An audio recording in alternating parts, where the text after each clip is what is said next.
So, although a lot of the news coming out of Minneapolis has been horrific, neighborhoods under siege by masked, armed federal thugs terrorizing families, making it too dangerous for kids to go to school, there still have been some amazing, encouraging stories that I've been hearing of people banding together, forming networks of support for parents with kids at home, parents who are too afraid to take their kids to school. And so online learning is now taking a role in Minneapolis schools. People who hadn't known each other well before becoming fast friends over the stress of living under this kind of government tyranny. It's really encouraging. One of my oldest friends, Rick, who lives in Minneapolis, has joined his local school board and is facilitating some of this support for kids who are at home. And it involves the churches, it involves neighborhood associations. He was telling me basically everybody that he knows in his whole network is somehow involved. We're talking hundreds of thousands of people. This is amazing and wonderful and encouraging. I think extreme situations can drive people together in a very positive way, just to support each other and try to get through the tyranny. I'm worried most about the kids, of course. I'm not a pediatrician, but I am a parent, and I know what that's like. Those fears, the nighttime terrors for kids, the worries that they have for their own safety, for their parents' safety, for the safety of their house and their pets.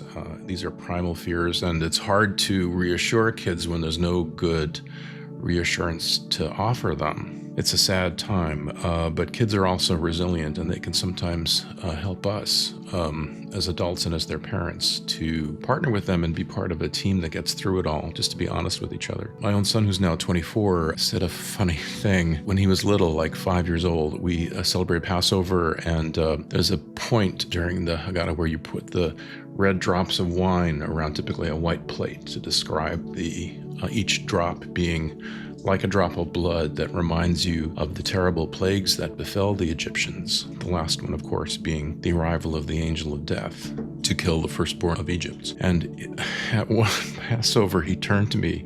He was very little, and he said, "Dad, you must know that the angel of death is not real." He said it with a kind of a conviction and a kind of sweetness that took me off guard. I said to him, "Really? Not even as a metaphor?" He was quite sure that it was just a story.